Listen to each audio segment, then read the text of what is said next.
What up, TCK Potters? Welcome back to the program. This is another episode of the Candlestick Kids Fantasy Football Podcast. I'm your host, Sky Guasco, joined by my man, Christopher Benevides of the Commish Fantasy Football Podcast. We're here with the Week 15 game previews. We're also going to knock out last night's game with the Chiefs and the Chargers, a barn burner there. Chiefs eventually pull away 34-28. Chargers had multiple opportunities to win that game. They do not. We're going to talk about all of the COVID madness going on in the NFL this week, and I will give you a heads up early in this episode. It is, it's Friday evening. We are recording this episode. We have a game tomorrow, no longer multiple games. We'll talk about that in a second. We have a game tomorrow as of now, but that could also be postponed.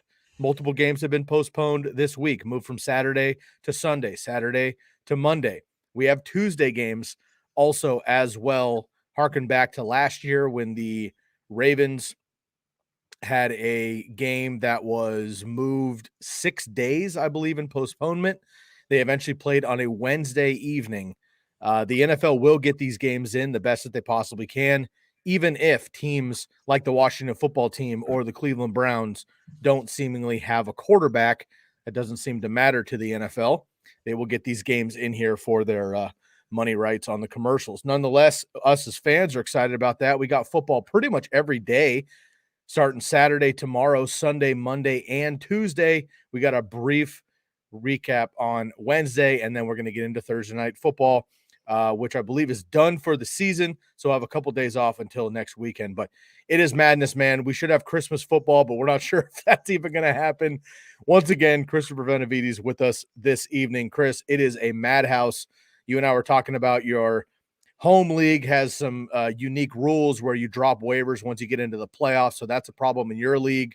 I have issues in some of my leagues as well as we're moving up waivers. Like, are we going to have waivers now Wednesday night, Thursday night? Are we going to do waivers early? Are we going to have a second set of waivers? Do we increase fab because we're starting all over in the playoffs? It is nuts, man. We've avoided COVID for the most part in the big picture most of this season. But here we are when it matters most. First week of the fantasy playoffs for most of us, second week for some of us, and here we are with the COVID bug back around here. Welcome into the show, of course, and what are we going to do here, man? What can you tell the listeners in to prepare the best that they can? Nah, dude, there's not much to say. I think you just got to eat your L if your dude's on the COVID list. I mean, I'm dealing with it. I've accepted it. There's no good answer at the moment unless you've thought of one, my man. You can sell that one, put it behind a paywall, and make some money off of it because I ain't got nothing. Yeah, I think the only thing that you can possibly do, and this is really cheesy and cliche, but you just really have to be on your toes, head on a swivel kind of thing. If fantasy football, next man up, I mean, all those kind of cliche things really is true because we're having players drop like flies. Also, on top of all this, we have just regular NFL injuries, which we deal with every single season as well. So we have a couple marquee players out. We have big-time players like Terry McLaurin, who I don't want to play at this point because he doesn't have a quarterback. I mean, it's a real tough week here in the first week of the playoffs. But the one thing I always kind of think about, Chris, when I'm in this situation, I'm dealing with it and it sucks. But guess what? You're dealing with it. Bobby's dealing with it. Buck and Levy and Jordan are dealing with it. Everybody in fantasy football is dealing with this on a different landscape here. So it's kind of an even playing field. You just hope that you are more healthy than your opponent, which usually in fantasy football, it comes down to that anyway. So we do have the Week 15 game previews coming up. But before we get into that, Chris, let's just quickly talk about and recap last night's game. Crazy game, fun game to watch. Frustrating for me as a Justin Herbert fan. Again, watched him in high school, of course, college here in Eugene, Oregon with my Ducks. And the Chargers should have won that game by 20 points. Justin Herbert should have had 5-6 touchdowns. I'm not exaggerating. He should have had 40-plus fantasy points and just frankly didn't. They go forward on fourth down 4 times. 3 of those inside the 5-yard line, Chris. First and goal inside the 5, can't score. The Chiefs aren't the Chiefs for the entire first 3 quarters. Of course, you can't keep them down forever. They wake up in the second half. Boom. Kelsey, huge game winner. 69-yarder before that down to the 1-yard line. Tyreek Hill goes off. CEH had a decent game. Patrick Mahomes vintage there at the end. And, of course, unfortunately, the Chargers defense couldn't maintain all night long, and the Chiefs end up getting the W, which is a huge win because the Chargers could have taken over first place in the AFC West. Huge game, a lot of implications for NFL playoffs. For fantasy purposes, everyone really kind of got what you wanted in fantasy, but could have been a much bigger night for Justin Herbert and the Chargers offense specifically. I don't think there's any reason to panic or be worried about any of this here, but moving forward, I think Herbert just kind of lets you know that even on like the worst possible night he could have had, he had 27 fantasy points in most standard leagues. Everyone else was able to eat. Reactions on last night. Yeah, from a fantasy perspective, I mean, I think everyone had a great game. It was one of those divisional games. We talked about it on the Commish podcast where I feel like these divisional games are either, shootouts and a lot of guys get a lot of points and, or, they're sort of quiet and, the defenses step up and kind of play a toe-to-toe matchup in the trenches. And so, yeah, from fantasy's perspective, I think everyone kind of ate. I have Austin Eckler in my home league, and I was a little nervous because the reports were coming out. He was questionable. He was going to get half the workload. He did get half the workload, but he, was as efficient as he possibly could be with the workload he got. So Eckler was fine. Obviously, Hill popped off. Kelsey was a madman last night. And then, Mahomes and Herbert had great games, including, Keenan Allen. So, yeah, fantasy was a great game. From an NFL perspective, yeah, I mean, the Chargers could have easily had this game in the bag. I think that the fumble there by Jackson in the end zone, that was a absolute soul crusher for the Chargers. I was low-key pulling for the Chargers because I'm a Pats fan, and, I don't want the Chiefs to be, taking over the number one seed here. Also, dude, the Chiefs look scary right now. I mean, they're starting to come alive. Their defense is playing well. And their offense is clicking. So that's not the team you want to face in the playoffs, especially if they have a bye. Absolutely agree. And again, the Chargers had the opportunities, couldn't get it done. So the Chiefs move forward and make it happen. All right, we got a couple questions coming through already here. We're going to get to those in just 1 second. Before we do that, I want to give a shout out quickly to one of our first sponsors here today. And I want to give a big up to our friends at BetOnline. BetOnline is back and better than ever. A new web interface for the rest of the NFL season and the NBA season. More props, odds, and lines than ever before. BetOnline remains the number one spot for all football and basketball action this season. Make sure to head over to the new updated desktop or mobile website and sign up today and receive your 50% welcome bonus on your first deposit. Just use the promo code BELIEVE50. That's BLEAV50. BELIEVE50 to receive your bonus. From football to basketball to NHL to boxing to UFC, right to your favorite Vegas casino games. Don't wait to take advantage of all the amazing offers available for the rest of the 2021 seasons. BetOnline is the fastest and easiest way to bet all your favorite sports. BetOnline, where the game starts. All right, Chris, let's get into it here, man. We got Week 15, we have every team on the dock this week. We have no more bye weeks. Now, again, multiple games have been postponed. So as of right now, we have every team playing, but we have no more bye weeks. We have the Chiefs and Chargers that have already gone in, but let's get to these game previews. We got 15 to cover. We'll get through it as soon as we can. Before we get into that, though, I see some new names in our chat thread, so I want to give a shout out to them really quick as we get going. A lot of start sits here. So Yak Benji's on Twitch shouts out. Thank you for tuning in here. Should I start Connor over Kamara, Harris, or Patterson to PPR? Well, Damian Harris is out, unfortunately, so he eliminates there. So, Chris, who are you starting here? Connor, Kamara, or Patterson in PPR? I think you got to go with Connor. But I mean, can you play Connor and Kamara? Is there not a flex spot that you can't play? And then other part is like, can you play all three of those guys? So, yeah. I mean, what wide receiver would you sit? Because I'd sit a wide receiver for all three. So I think I agree here. If I'm ranking them, I'm going to go actually Kamara, Connor, Patterson. With Nuke Hopkins out for the Cardinals. I like Connor, assuming he's healthy. So yeah. Kamara would be number one for me. Good luck, Yak Benji's. All right, Moreno, Michael Gallup, or Deonta Foreman, PPR? I probably would roll Foreman slightly, just given the edge. I just think there's too many weapons on Dallas. So, but Michael Gallup's balling too. I don't know. That's a tough one, man. I probably lean Foreman is my guess right here. Got it. Likewise, also going to go Foreman. All right, Marcos Valdez, half PPR, Ramondre Stevenson, or Cordero Patterson?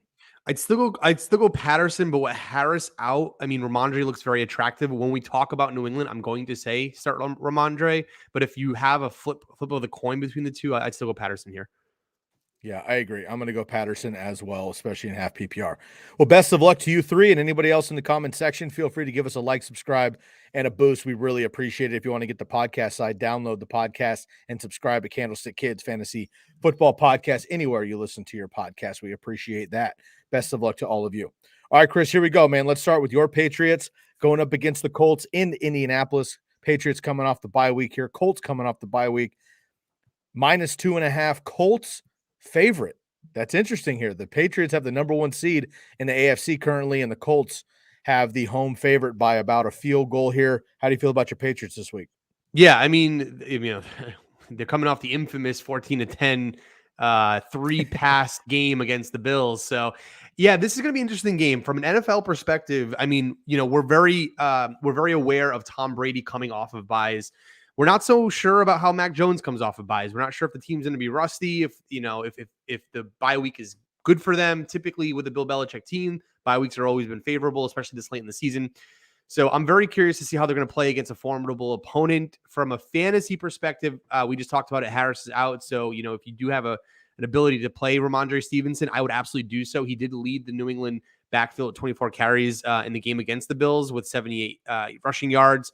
He also played a season high 63% of offensive snaps that game. So I do like Stevenson in that particular matchup. I don't like Carson Wentz, though. So the Patriots are or at least they're ranked having the 3rd best defensive DVOA rating in the NFL, and they're giving up the 2nd fewest fantasy points to opposing quarterbacks. So in general, Wentz has more or less taken a back seat to fantasy for fantasy purposes, with Jonathan Taylor being the focal point of that offense. He's only thrown for 200 yards in 3 of his last 4 games. So not loving it for Carson Wentz. That's probably the guy I'm a little bit nervous about mostly. Start Michael Pittman against J.C. Jackson? Probably not. No, J.C. Jackson has the lowest man-to-man, I believe, passer rating in the NFL at the moment. So I don't like the Pittman play. Yeah, number 2 on that list, very surprisingly, rookie Patrick Surtain. Yeah. Yep, dude's an animal, but JC Jackson's the truth there, and Michael Pittman I would stay away from as well. Bill shuts down the main threat. So do you think they put 8 in the box and just make Carson Wentz beat him? Tough to say. I mean, Carson Wentz is good. Like Bill, he is. If anything we know about Bill Belichick, he respects all positions, all players. He'll talk highly of almost everybody. So although they'll probably, plan for JT, they're not going to, forget about Carson Wentz and his ability to make passes. So I think it's going to be a little bit of like a let JT funnel, but like everyone has to do their job. It's the Bill Belichick do your job. So the offensive line, the defensive line, linebackers have to, block those holes. Yeah. Can't sit Jonathan Taylor. So you're playing him, of course. All right, folks, as of right now, this is a Saturday game. This game is a Saturday game. As of right now, it could be postponed if there's any more COVID issues, but make sure you're alert to that in your fantasy rosters. Make the changes tonight just in case, and then get back at it tomorrow for updates. But this is a Saturday game, Patriots, Colts. Moving on to Sunday here, we got the Panthers and the Bills. Bills a 12-point home favorite against Carolina. Carolina seemingly no offense here. They're starting Cam, benching Cam. Obviously, CMC is out. DJ Moore not able to do very much. Unfortunately, we got to get him out of Carolina or get him a quarterback sometime soon. But not really any weapons here. Chuba Hubbard just isn't even Mike Davis, unfortunately, from last year. So not much happening for the Panthers. For the Bills, again, up and down seemingly every single week here. 12 seems a bit high. I know it's the Bills, but still, I can't really trust the Bills right now. As I mentioned earlier, Emmanuel Sanders is out in this game. Josh Allen should be starting in this game, but he is not 100% either. Stephon Diggs, Cole Beasley could have a bigger game. I like Dawson Knox a lot, still fading the running backs. Yeah, dude, these spreads are nuts this year. I don't understand where they're coming from. I've been saying it all season with you, Chris. These are college spreads. I've never seen this in the NFL. I know, it's wild. Yeah, I agree with you, dude. The Chuba Hubbard thing, man, it sucks because I think he's a good player. He's obviously not CMC. But unfortunately, I think he's a product of what the offense has been doing lately, in that, like, he had, like, last week, I think he had 0 targets. Like, right. How are you not getting your running back the ball at all? So, unfortunately, I would say sit Chuba Hubbard with the current scenario. But yeah, dude, it's a little saddening to see him in that scenario. Dawson Knox, I do like this week. In general, Knox ranks as a number 4 tight end overall in PPR and fantasy. So, from a tight end perspective, anybody that has Knox is playing Knox. So, go ahead and play him. But I'm not loving Gabriel Davis. I just think there's too many weapons right now on the Bills. So, for a flex start, I would lean away from him. They fired Joe Brady because they're not running the ball enough, and the offense arguably got worse. So yeah, I know. I'm not quite sure there. I was hoping Joe Brady would land in Eugene for my Ducks, but that didn't happen there, unfortunately. Okay, let's move on here. The Carolina Panthers have lost 8 of the last 10 games started. They started 3-0 with my boy Sammy D. They were crushing it. CMC goes down. They've lost 8 of the last 10. They've been in big trouble. Okay, let's move on to the Cardinals and the Lions. Again, Cardinals, 13-point road favorites. Now, Bills at home for 12. I get it. Cardinals on the road for 13. I know it's the Lions, but DeAndre Hopkins done for the regular season. He's going to be out here. James Conner not 100%. May or may not get Chase Edmonds, a.k.a. our boy Cheese Almonds, who we haven't been able to reference too much this year. Nope. Christian Kirk's playing well. A.J. Green's playing well. Rondale Moore should get more work here. Zach Ertz has played well. Kyler Murray should be just fine, but without Nuke Hopkins, that's obviously a problem. DeAndre Swift out on the other side here. Jamal Williams maybe out as well. Could be trouble there, and you can't start these 3rd, 4th, 5th auxiliary running backs. TJ Hawkinson done for the season. Yep. Amon-Ra St. Brown might be the only option here, and of course Goff is not startable here. So really tough play here for fantasy in general. Yeah, the only guy you mentioned is Amon-Ra St. Brown. I do like him as a flex play, even with Goff. Again, I wouldn't start Goff, but in general, Amon-Ra St. Brown has seen 12 targets in each of his last 2 games, and he turned them into 159 receiving yards along with 1 touchdown. So if any of the guys you want to look at for potential receiving options, especially with Hawkinson out, he's probably your guy in this game. I like that. The Arizona Cardinals 7-0 on the road this season. They've won each game by 10+ points. So Vegas is giving them an extra field goal in this one. I think Kyler's going to be just fine. Let's move on to the Texans and the Jacksonville Jaguars. Jaguars, home 5-point favorites, Chris. All right. So your brother, Alex, who's come on the show multiple times here, runs the Commish bets with their boy Desi. And they talk about the spreads and the bets and everything else every single week. So for TCKers that have not yet gone to your podcast for some reason, go download the Commish Fantasy Football Podcast and check out the Commish Bets episode every week for sporting lines. Well, this one opened at 2-point favorite, I think, for the Texans. Urban Meyer gets fired. It goes to a swing to a 3-point favorite for the Jaguars. And each day it's gone up a point. So by the time this game plays, they might be favored by a touchdown. It's pretty remarkable. Of course, the Texans beat the Jacksonville Jaguars earlier this season here. So Urban Meyer's out. We're not going to get into that. Darrell Bevell takes over. Now, I actually really like Darrell Bevell being the head coach interim here. He's been playing calling the plays. He's coached Aaron Rodgers, Russell Wilson, Matt Stafford. He's played very well in good offenses. Bobby loves him. I think this helps the offense in general. The biggest one for fantasy, though, is going to be James Robinson. Carlos Hyde is out.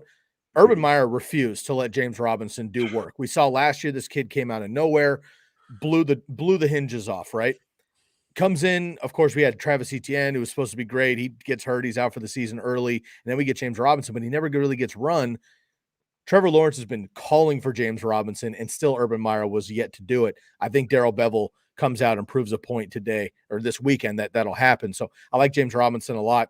Otherwise in this game, man, I mean, again, Brandon Cooks are bust. James Robinson are bust. Marvin Jones, meh. I mean, there's not really much to talk about here for fantasy. No, I agree with you. Yeah, Marvin Jones, I don't even think you have to – I don't think you can play him. He hasn't scored a touchdown since week 6. He's only averaging 46.9 receiving yards per game.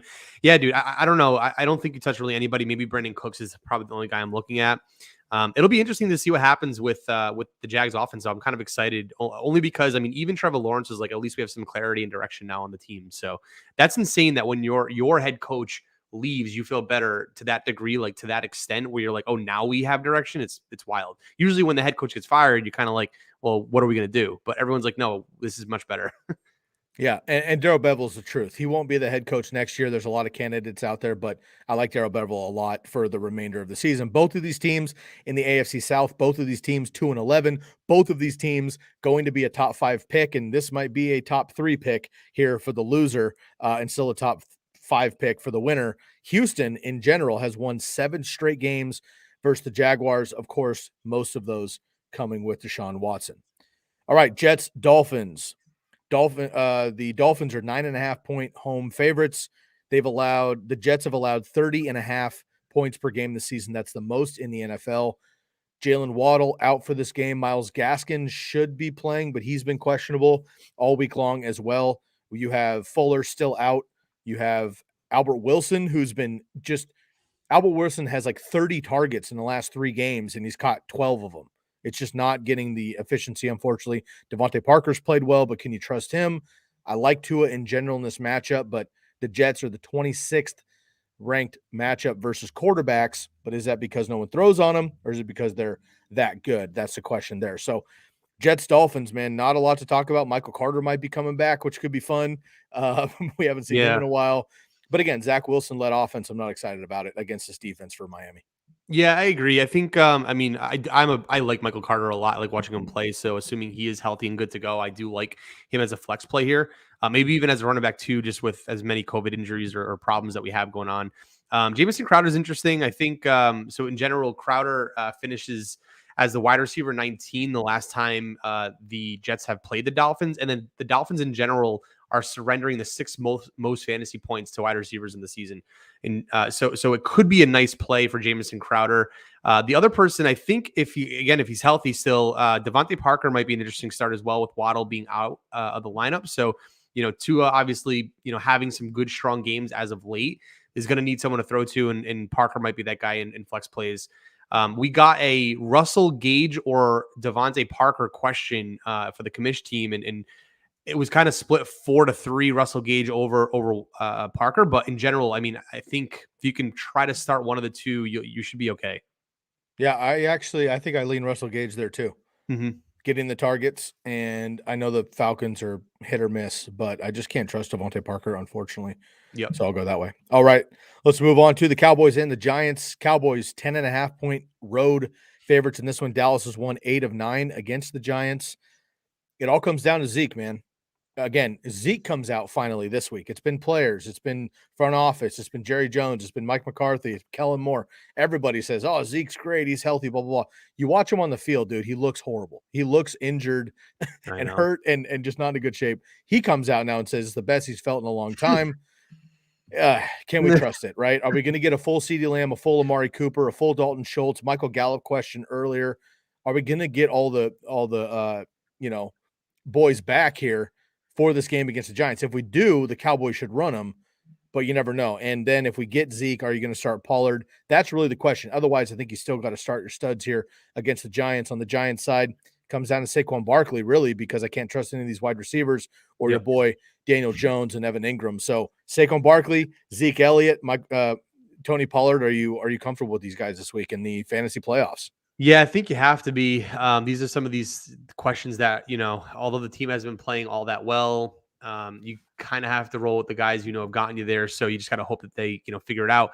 One question for you that I'm not too sure about, and we got this on the Commish end, is do you play Dalton Schultz? So Schultz is just 10% of the target share in Dallas the last 2 games, and he finished last week with a measly 1.4 points in fantasy for PPR. Dude, I don't know what do you do with that? Do you start him this week? I mean, he was tight end 3 for almost half the season or something, and then he's just fallen from grace. I don't know if it's because of the offense or just because maybe he's not playing or performing very well. Maybe a combination of the two, but I don't really know what to do with Schultz here. Well, Dak isn't Dak right now, and this offense isn't offense because they can't go through the run like they want to. Also, I think the biggest part of this, man, that some people were talking about before it happened and then it happened, Michael Gallup came back. Michael Gallup was out for a month, and Dalton Schultz was that number 3 look and killing it. And Amari Cooper was kind of hurt during that time too, right? It was just opportunity, and at tight end, opportunity is king anyway in fantasy, at tight end exponentially. So Dalton Schultz, I think, is a great player. He could always catch a touchdown randomly, but he is back in the streamable category, not an auto start. So if all 3 wide receivers are playing, Zeke's playing, Pollard's playing, I'm not going to play Dalton Schultz. If one of those wide receivers misses or Zeke somehow does, which I don't see that happening, then you can if you stream him, but I'm not comfortable with it. Fair enough. Okay, let's move on to the Titans and the Steelers. This is an even pick 'em as of right now. Pittsburgh has allowed 421 total yards per game since week 11. That is the most in the NFL. Chris, you and I grew up with the steel, well, not the original steel curtain of the 70s, obviously, but our generation, the 90s, 2000s, Steelers, dominant. You can't run on them. You can't pass on them, right? Just play defense and run the ball, Steelers. They haven't been like that for at least the last month of the season. And they've been getting thrown all over. They've been getting shredded on the ground. The Titans obviously don't have Derrick Henry, but they have Devonta Foreman, and they are going to continue to run the ball. You look at the stat sheet, they are at least running the attempts. They're not getting the production because King Henry's out, but they're running it, play action. Julio Jones comes back, only 48% of the snaps, but he had 6 targets. If he plays a full slate of the game, he might have 8. Could be a little bit better there. We'll see what happens. For the Steelers, Deontay Johnson, Najee Harris, Pat Freiermuth, if you got a stream, is probably my only option. For the Titans side, Ryan Tannehill, if you've got a stream, I think it's sneaky and super flex, maybe DFS. And then I don't know if I've got the stones to start Julio, man. And I hate to say that, but I'm not sure I'm ready yet. Yeah, I hear you, man. I probably won't be starting Julio. I don't have him in any of my leagues, but if I did, I'd probably be sitting him. But the guy I do like is Devonta Foreman. We just talked about him. You are 100% correct. The Steelers are horrendous for actual NFL defense purposes. They're not the worst in fantasy for defense, but they are the 3rd worst rushing DVOA rated team in the NFL. They're also allowing a league high 5 yards per carry. So there's a lot of upside here for Devonta Foreman. If they get inside, the 10, there's a good shot he ends up scoring in the end zone. So, and I do see them getting to the red zone quite often in this game. But it could also be a game where, the Steelers get a lot of sacks as well. So I don't really know how Tannehill is going to do. I'm not necessarily super excited to play Tannehill, but Devonta Foreman, I don't mind. I agree. All right, let's do one more here, Chris, and we'll take a quick break here. Let's go Bengals and Broncos. This one's in Denver. Both teams at 7-6 in the quote-unquote in the hunt category when they bring it up on, the national TV games. I always think that's kind of funny. Denver won 3 of the last 4 games versus the Cincinnati Bengals. Look, Joe Burrow, late comeback against my Niners. Jamar Chase finally woke up after about 6 weeks off for him. 2 tutties and 100 yards. T. Higgins has been playing very well. Tyler Boyd, unfortunately, streamable as a wide receiver 3 or 4 at best right now. CJ Uzomah not playable.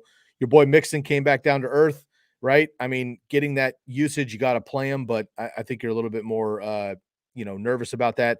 And for the Broncos side, the question's going to be, can you start any of these wide receivers comfortably? Can you start Noah Fant as a streamer? And which of these running backs do you play if either of them? They're still getting 50-50 work. We saw what Javonte can do, but Melvin Gordon comes back right away, jumps right back into his role. Pretty frustrating there. So a lot of names on paper and a lot of kind of like, oh, that guy's good, that guy's good, that guy's good on paper in this game. In Denver, could be very cold, could be snowy. I think this is kind of a trap game for fantasy, man. I really do.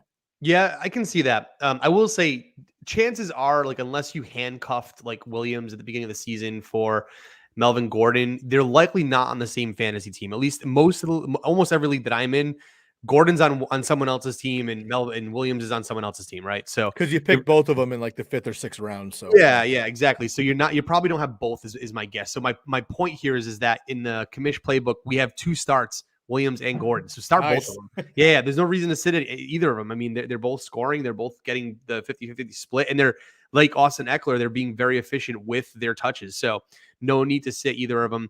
The dudes that I am sitting, though, in this game are guys like Tyler Boyd. I'm not loving him. He currently ranks as the wide receiver 49 in the season.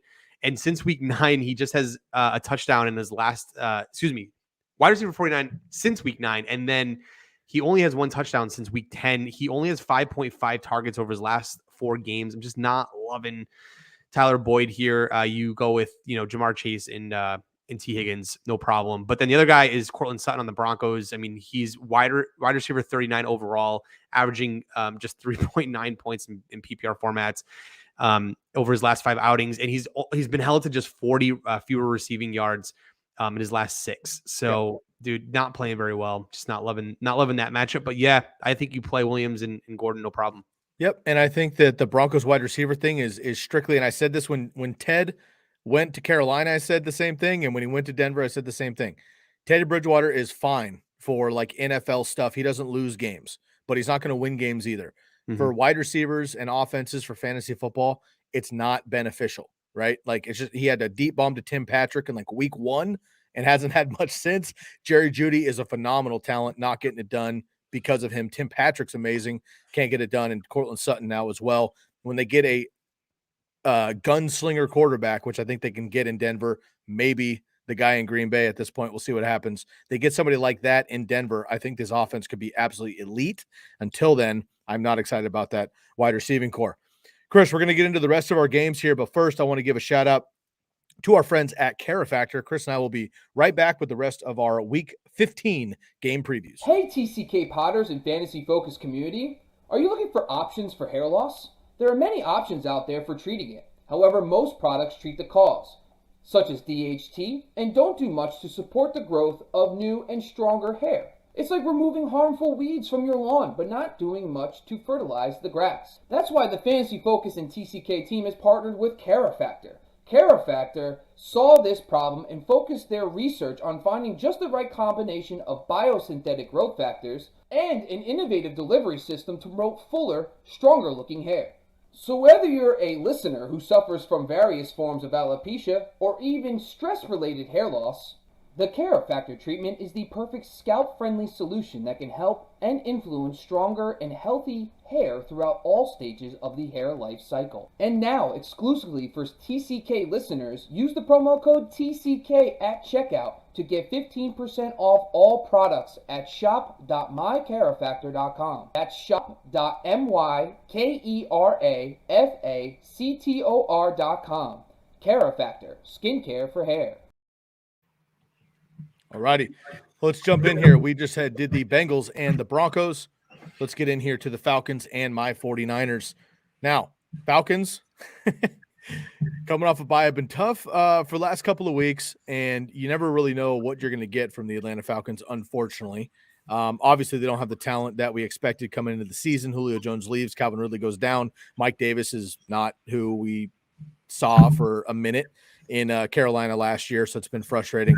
But nonetheless, they can usually put up a fight at minimum. Cordell Patterson's come up in a couple of our questions already, so we want to mention him. He's somebody that I'm definitely playing. Matt Ryan, I guess, is a streamer if you need to in Superflex. And Russell Gage came up as well. You know, again, like a deep kind of wide receiver 3 if you need somebody. Like Tyler Lockett's out, Jalen Waddle's out, Terry McLaurin. We'll talk about football team later, but Terry McLaurin's a wide receiver I don't want to play. You might be worried about DK Metcalf, which we'll talk about the Seahawks later too.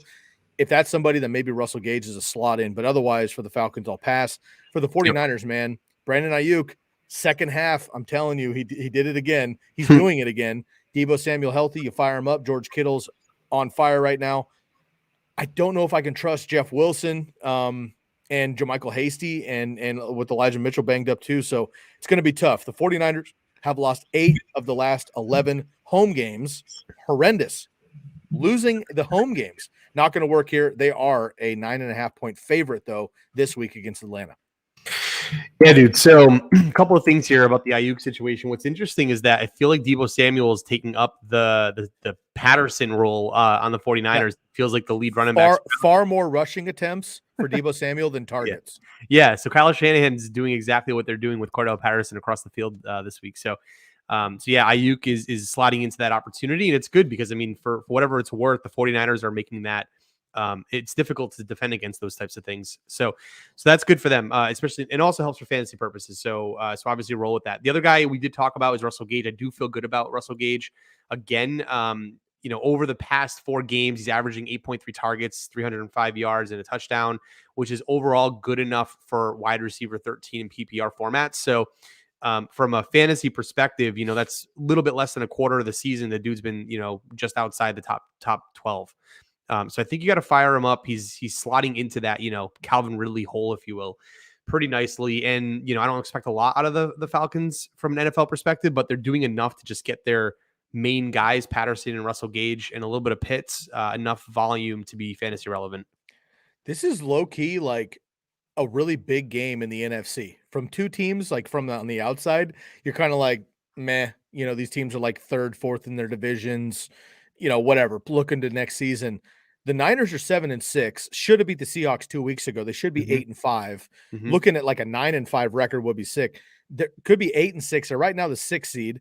The Falcons most likely not making the playoffs. But if the Falcons win this game, they're both 7-7. All of a sudden, the Falcons jump into the 7th seed. Who knows what's going to happen with the Washington football team, who have no quarterback as we have this podcast. This is kind of an insane game, like low key, really important for the NFL this week. So, dude, it is. There. And just the cap on that. I mean, the Vikings are 6-7, the Saints are 6-7. Like, you know, there are a lot of good teams, or air quotes good teams. Dude, they're kind of in the playoff hunt. So, Well, and again, we mentioned this, you know, on Monday. I was talking about there's no old school Patriots, old school Colts, Broncos, Chiefs as of late, Packers even, Drew Brees Saints a few years ago. Like, there's no team that's like, you know, 12-1, 12-2, 11-3, just absolutely smashing the league. Like, I know there's the front runners, but even the top is close. The middle, you know, the middle's close, and then the bottom, kind of in the hunt. There's like 7 teams on each conference. Man, a lot will shake out in this next month. We'll see. And we, of course, have the extra game this year. Okay, let's go to the final Sunday game, and then we'll get into Sunday night football. Of course, we have Monday and Tuesday as well. Packers, Ravens. Man, I don't think this game's going to be as cool as everybody wants it to be. Packers are 10-3. They are kind of like the cream of the crop of the NFC with the Buccaneers. Ravens at 8-5. Baltimore 5-1 at home this season, 3-4 on the road. So that's good for the Baltimore Ravens at home. Aaron Rodgers has been absolutely out of his mind lately. Devontae Adams is unguardable. The Ravens have no secondary right now. They've been just demolished. They're great against the run, horrendous against the pass. I don't like A.J. Dillon. You can't sit Aaron Jones, but I don't love Aaron Jones in this play unless he gets 9 dump-offs and runs one in for a touchdown. Devontae's automatic, obviously. I'm going to sit the rest of the wide receivers for the Packers. On the other side, if Lamar plays, you play Hollywood Brown. If Lamar doesn't play, you play Rashad Bateman, in my opinion. And Mark Andrews, you play either way. He's been absolutely fantastic. And then I'm good with Devonta Freeman, man. I keep waiting for like the shoe to drop, but he keeps scoring. He gets enough done. He's working in the pass game. I'm okay with that. A lot comes down to Lamar playing, but either way, you know, they played pretty well last week when Lamar went out too. Yeah, I agree with that. I don't really have much more to add. I'll kind of agree here. I don't know how I feel about the game. I mean, I think Lamar Jackson's trending to not play, which kind of sucks for fantasy purposes, but kind of have to live with it. I think Marquise Brown takes a hit. Andrews is a little up in the air. I mean, he's still, I think, tight end 3 on the season, or tight end 2 on the season, but you know, could have a not so great game. Just the whole offense runs through him, though. Yeah, right? You know that matters when you're a tight end, especially. Yeah, exactly. So of course you got to start him. But for the one guy you did mention was AJ Dillon. I think Aaron Jones is now fully healthy, so he is expected to play. I will note that the Ravens defense, although they're not like the Ravens defense of old, they're still only allowing the 6th fewest PPR points to opposing running backs. So I don't think AJ Dillon's a flex play like you would have seen without Aaron Jones in the game. So that's the only guy I'm a little bit nervous about. Yep, standard leagues, like non-PPR leagues, I'd be okay with AJ Dillon. Sure. But any flare-out pass game with the blitzes, they blitz a lot with the Ravens. If they're going to bring that to Rodgers, it's going to be Tay Adams on slants, and it's going to be Aaron Jones out of the backfield all day long. So I like that a lot for Aaron Jones, but that's not really AJ Dillon's game. So I like that. All right, Sunday Night Football, man. Saints and Bucks. Bucks are 11.5-point favorites. This is kind of like – now, the Saints have won 6 straight games against the Buccaneers, which includes 2 last year and 1 this year. And the Buccaneers have like kind of been, or I'm sorry, the Saints, excuse me. The Saints have kind of been like the Brady kryptonite here, like 0-3 since it's been in Tampa. And like, this is the biggest rival in that division, obviously. And you look on paper, it's not even close. No. It's not even close. The only player on the Saints that can match up to anybody on the Buccaneers would be Alvin Kamara. Everybody else, though, it leans Bucks, obviously. So we'll see what happens here. Obviously favored by 11.5 points. You start everybody. This is indoor. Or no, it's outdoor. It's outdoor with Tampa Bay, so at home. But Brady and company, you start Fournette. I'm good with if he can play. Now, Fournette is trending the wrong direction as well. If not, Ronald Jones might be sneaky if Fournette doesn't go. If Fournette plays, I'm playing him. Gronk is a smash. I'm playing all the wide receivers, right? AB probably still not coming back in, still on suspension there. And on the other side, it's just going to be Alvin Kamara for me. I know that Callaway and Traquan have had a couple of big plays, but I'm not really playing that game. So Kamara and then basically all of your Bucks. I know the Saints are very good against the run, but the Buccaneers I think are going to be just fine. And I can't imagine sitting Leonard Fournette if he starts. Yeah, agreed. Again, I don't really have much more to add. You kind of covered that all. It seems to be the type of game that the Bucs should fare out pretty well. Dude, again, another 11.5 point spread. That's crazy. Bucks have had, I need to do some research because I feel like every single week you and I have been like, wow, the Bucks are favored by like 12, 13.5. Are they covering them or no? Again, I got to do some research because unless they just straight up get like bamboozled and upset, which they have a couple times this year, then yeah, they've been smashing. So, but look, at home, Brady knows better than we do that he's lost 3 in a row to the Saints. Trust me. I think he's going to come out and try to put up 5 touchdowns on him and put that to bed immediately. All right, let's move on here to the Monday day game, like the Monday game. Yeah. We've moved the Raiders and Browns, who were supposed to play on Saturday. We've moved them to Monday as well with the Vikings and Bears, who were originally slotted there. So now the Raiders and the Browns move and postpone their game because of COVID issues. The Raiders have a negative 91 point differential since the week 8 bye. That's the worst in the NFL in the second half of the season. Again, Browns are 7-6 in the hunt. Raiders are 6-7, not really in the hunt, but could play spoiler in this one. Baker Mayfield out with COVID. Case Keenum, the backup, out with COVID. My man, Nicky Mullins, first mention on the podcast, maybe all season long, looking to get the start. Love to see that. But look, I mean, this could be 30 attempts for Nick Chubb because Kareem Hunt is also out. Yep. Can you stream Dearness Johnson, man? This kid, when he's had limited opportunity in the 2 NFL games, they've given him real work. He has absolutely smashed. Can you play him to at least get that Kareem Hunt role? And then you have, Jarvis Landry, David Njoku's out again, so Hooper maybe. And then Donovan Peoples-Jones, I think, remains a sneaky upside. If nothing else, I think he's a good DFS play. On the other side for the Raiders, I hate to say it, but Josh Jacobs looks like an absolutely wonderful play this week here. Again, not many options. Darren Waller's out again. Foster Moreau was just not the option there at the pass catcher. And outside of Hunter Renfrow, it looks like Josh Jacobs will probably get all of the work there. And this could just be a game where each team runs the ball 30 times and tries to get the hell out of there with like a 14-13 win. Yeah, no, I agree with you here. You talked about Dearness Johnson. Like, I like him as a player. He plays just fine, but the Browns need this win. So they're going to do everything in their absolute power to make sure they get the win. And without Mayfield and really, a strong passing options within that core, it's going to be Nick Chubb's game until they have a very secured lead. They'll mix in Johnson here and there to give Nick Chubb kind of a break, if you will, but this is Nick Chubb's game to own. And the Raiders are not particularly good on defense against the run. So I do see the Browns winning this one in a low scoring type of matchup. Got it. So there's no spread right now, Chris. Score prediction. I'm going to go 20-17 Browns. 2017 Browns. All right. I'll do Price is Right rules maybe. We'll go 21 to 16. Love it. I'm gonna throw out a Cynthia Freeland score here and see what happens there. All right. Let's move on here to the true Monday night game, which is the Vikings and the Bears.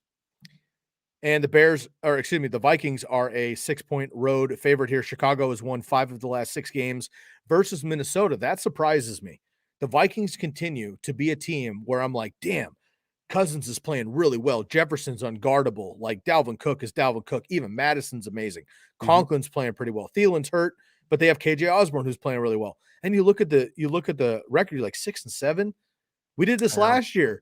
They're like fake bozos. I don't get it, dude. Like, it's kind of silly. And then the Bears, look, man, I think they're turning a corner with Justin Fields here. We'll see. Allen Robinson will be gone next year. Darnell Mooney should get a bigger piece of the pie next year. I'm excited about him. David Montgomery's played very well lately. But again, for fantasy, it's like for the Vikings, you start Jefferson, you start Cousins, in my opinion, and you start Cook, of course. KJ Osborne's a flyer, maybe if you need it. For the Bears, Justin Fields and super flex, but I'm not good to stream him in single. And then David Montgomery, but I can't really trust Darnell Mooney anymore because Allen Robinson isn't productive with his targets, but he's back and he's at least getting the targets again. So this one's really frustrating here for the Bears. Yeah, I agree with you. I don't necessarily feel great about playing anybody on the Bears this week, so I'm gonna sort of just pass on them. The Vikings, dude, they're a bit of a heartbreaker because they've played good teams and they've lost like barely. Like they lost field goals. Yeah, field goals, exactly. Like literally within points. So, and then they obviously had that heartbreaker against the Detroit Lions, but I'm happy with the Lions because I wanted to see them win a game. So, but that's besides the point, dude. Yeah, it's just one of those games where I think the Vikings should take care of this game handily. They're just better on both sides of the ball. The Bears in particular are not very, or at least playing very well on defense. They're rated right now 28th overall defense in the NFL, according to PFF. So, yeah, I like the Vikings here. I like the Vikings here as well. The Vikings seem to continue to be a team that plays to their competition. Like they play the Lions and they have a 16-13 game. They play the Buccaneers and they have an absolute shootout. Like doesn't make any sense there. Okay, 2 games left, Chris. Now we've moved on to Tuesday. All right. Eventually we'll probably have a Wednesday game as well. We are moving on to Tuesday now. The Seahawks and the Rams are the first one up. Football team and Eagles following them. Seahawks 5-8, Rams 9-4. The Rams have won 4 of 5 against the Seahawks, including the playoffs here. This again, no spread here from Vegas for these last games that have moved. So we don't have the number yet, but it'll come up obviously before the game. If you're interested in betting and stuff, we just don't have that information as of right now because I just moved it. For the Seahawks, Tyler Lockett out.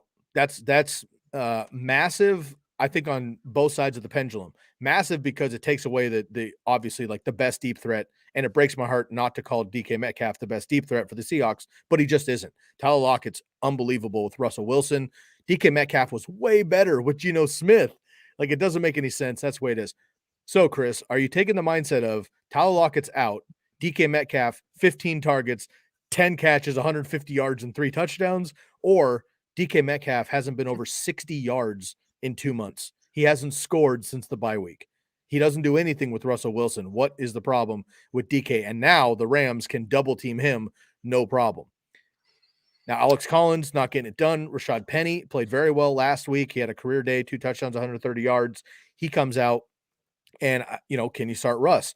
On the other side for the Rams, I don't know anybody that you can sit. I mean, Van Jefferson I'm good with. Odell Beckham's out, so Kupp's automatic. Stafford's automatic. Higbee is back from COVID. He's back in. I'm okay with him to stream. And then this Henderson, Sony Michel thing's a pain in the ass. But whoever's the starter, I'm good to run with them. Yeah, I'll kind of work in reverse here. The Sony Michel situation, I actually think you got to start him. He's actually been running back 14 in PPR over the last 2 games. He has 208 total yards from scrimmage and a touchdown on 47 touches. I think Henderson's still technically part of the protocol as of Thursday. So I think he misses, but the game got pushed to Tuesday. So I don't know. But I think you still got to start Michel regardless.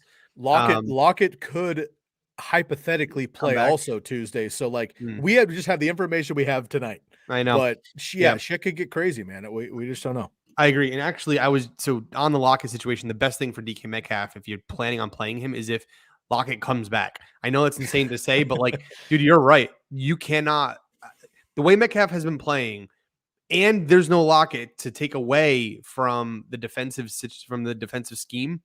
I don't know how you play Metcalf. I know he's a physical freak. I know he's got the name, but dude, you can't start him. We've been talking about this literally for weeks. You cannot play him. You just can't. Don't do it. That's my. And I've been thinking to myself because I love DK Metcalf, man. I've been a Metcalf over Lockett, Lamb over Cooper kind of guy all season long, right?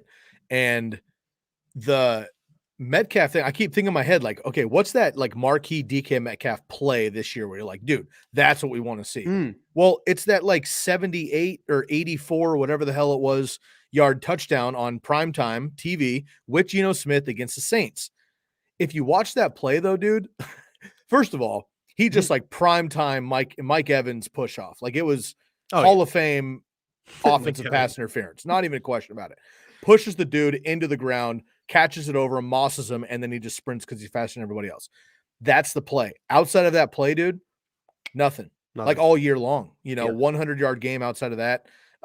It breaks my heart because DK is an absolute animal, but just isn't in the cards, unfortunately. So I am worried about the Seahawks, and maybe it is better if Lockett comes back. but of course we got to play as if he doesn't.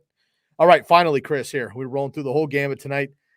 Washington football team, Philadelphia Eagles. This is another one that has moved on. You and I have been talking about this all evening. We talked pre-show here about the quarterback situation for the football team. Philadelphia has 210 rushing yards per game since week 8. That's the most in the NFL.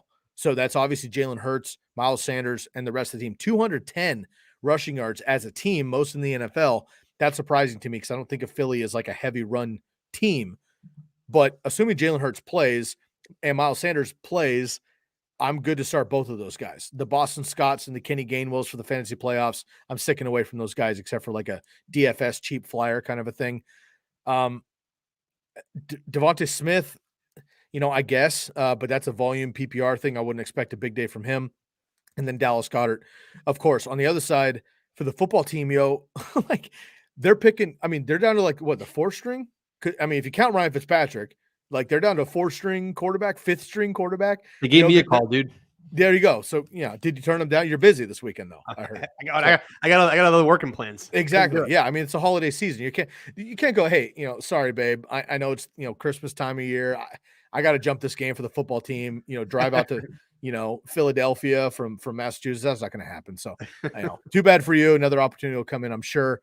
But it's been tough. They have no quarterback. I've been saying it since the beginning of the show. Terry McLaurin has been my dog since he came into the league. I drafted him this year, super excited about the upside with Fitzpatrick, and even if he doesn't, Heineke, whatever, it just hasn't been there. The volume's been there, so he's like floating in the RB or wide receiver 2 zone, but he's not had big, massive games except for one against the Packers. I'm not starting Terry McLaurin this week, period. I'm not doing it. I think I'm playing like KJ Osborne or something over him. Now, Antonio Gibson might have a Chubb game, right? He might have 30 carries in this game. I'm good with that. No McKissick and Ricky Seals-Jones, if you need a flyer, I guess, but Philly's pretty good against wide receivers, but they're the worst against tight end. So Ricky Seals-Jones might be an option there too. So this game is really, really messy, man, and there's so many question marks. Football team is ravaged with COVID. Really, really tough one here for fantasy. Gibson and Hurts/Sanders are really the only like plug and plays for me outside of Goddard. Yeah, I agree with you 100%. I literally wrote here, just fire up Gibson and sit everybody else on the football team. So that's your advice, everyone. The only other guy that I'll mention here is Devonta Smith for the Eagles. So in general, the Washington football team has a 6th worst pass DVOA rating in the NFL at the moment. They're giving up the 3rd most PPR points to opposing wide receivers. So of the potential flex options you have in the Eagles, it could be Smith. Again, with Hurts coming back. So I do like the Smith play in a flex option. Fantastic. All right, folks, again, we have a Saturday game as of right now. All right. Then we have all of the Sunday slate, Sunday Night Football. We have 2 games on Monday, Raiders, Browns, Vikings, Bears. And then we have 2 games on Tuesday as well. Please make sure that you are updating your rosters and paying attention. The Patriots and Colts, as of right now, play on Saturday. That game could be postponed for whatever reason up in the week as well. So pay attention, follow your rosters, make sure you're using the IR slots best you can, run the waiver wire best you can, play defense on waiver against your opponent if you'd like to. Otherwise, best of luck to everybody this weekend. Bob's going to be with you with his Player Trends episode, which again is my favorite episode on this channel every single week. That includes the ones that Chris and I do. No offense, my brother. Bobby puts in hours and hours and hours of research into every single team, every single player. He's working overtime this week because all the COVID issues on top of the injuries and things. So the player trends and key injuries of note right up to kickoff is so important, everybody. He talks about defense, coordinators being out for certain teams. That's going to matter this weekend. Make sure you tune into that episode on Saturday. Listen to the Saturday episode. And, of course, come back and join the boys Sunday morning from 10 a.m. to 1 p.m. Eastern Time, 7 a.m. to 10 a.m. Pacific Time for our Sunday Start Sit live show right here on the Fantasy Focused YouTube, Twitch, Twitter, and Facebook channel. And if you missed the podcast live, dial back on us on the podcast side, Fantasy Football, TCK, the Candlestick Kids Fantasy Football Podcast. And, of course, Chris, for any of the new TCK Potters, again, we have a couple new names here, and we have one last question to let us out. But before we do that, please let everybody know where they can find your content personally and all the Commish work. Yeah, absolutely. So go follow us on all notable podcast platforms, the Commish Fantasy Football Podcast. We have our little Christmas guy with the little hat. Can't miss him. And then go follow us over on our social media handles at the Commish FFP on TikTok, Instagram, and Twitter. And then our website, thecomishbrand.com. And then you can go sign up for our free newsletter. Comes out every Tuesday. It's you can find it on thecomishbrand.com/the-playbook. Perfect. We have one last question before we get out of here from our man Clap Nuts. Start 2: Ayuk, Gallup, Cooks, Parker, AJ Green, full PPR. Chris, again, we're starting 2 full PPR. Ayuk, Gallup, Cooks, Parker, AJ Green. I'm going Ayuk and Parker here for this. That was quick. Ayuk and Parker. Ayuk for sure. Cooks would be my third option. You're leading Gallup. Jalen Waddle. I am. I know you like him. But Jalen Waddle being out, I think that's the difference maker. I think that's a good the only call, reason. So. That's the only reason. Yeah. I'm gonna roll with you. I'm gonna roll with you here. So Clap. We're both gonna go with Ayuk and Parker, and then a fallback plan to Cooks in case something funky happens with either one of those guys. So best of luck to everybody tuning in the chat section. Again, we got some new names in here, so thank you. Hope you tune back to us. We're on air every single night, and of course the podcast every single morning. Candlestick Kids Fantasy Football Podcast. It's been a pleasure. Best of luck, everybody. It's crazy, but we're in the fantasy football playoffs. Wishing you the best this weekend. Tune back with us next week. We'll catch you again. Chris, best of luck to you, my man. Get some W's. We'll be back at it here, and I will catch you all later. For my man Christopher Benevides and the rest of the Commish Fantasy Football Podcast, I'm your host, Sky Guasco, and we are out of here.